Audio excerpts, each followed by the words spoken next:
kansalaiset, täällä Suomessa on uusi, uhkaava, järkyttävä päihde, joka on vanha päihde, jota on nyt Suomesta hävittää jo aikaa, joka on lakikin meinattu. Se ei ole viina, se ei ole tupakka, eikä se ole kannabis eikä heroiini, vaan tämä päihde on koettu niin uhkaavaksi Suomen kansalaisille, että sitä enää laivoiltakin saa.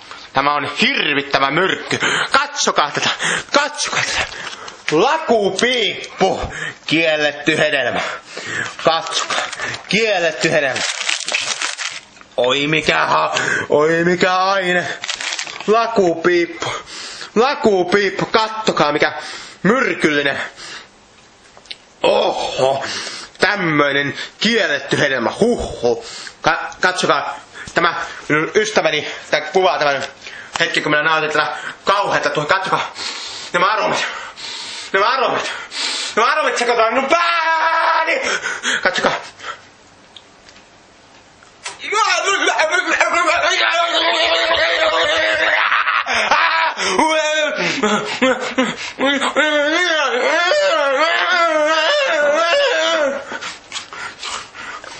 Ei oo kauhea. Lakupojat potkii.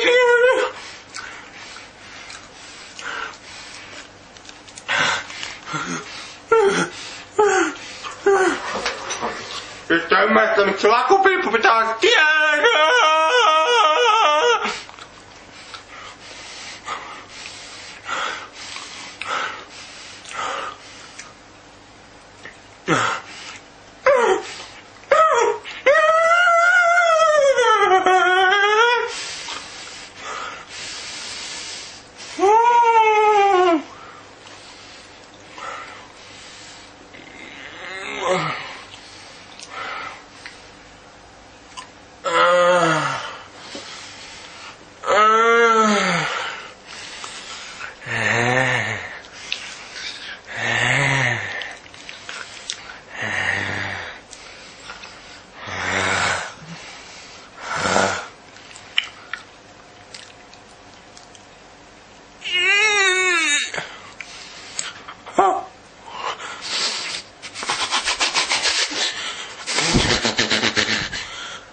Se oli pojat piippu. Näkemisiin. Moi moi.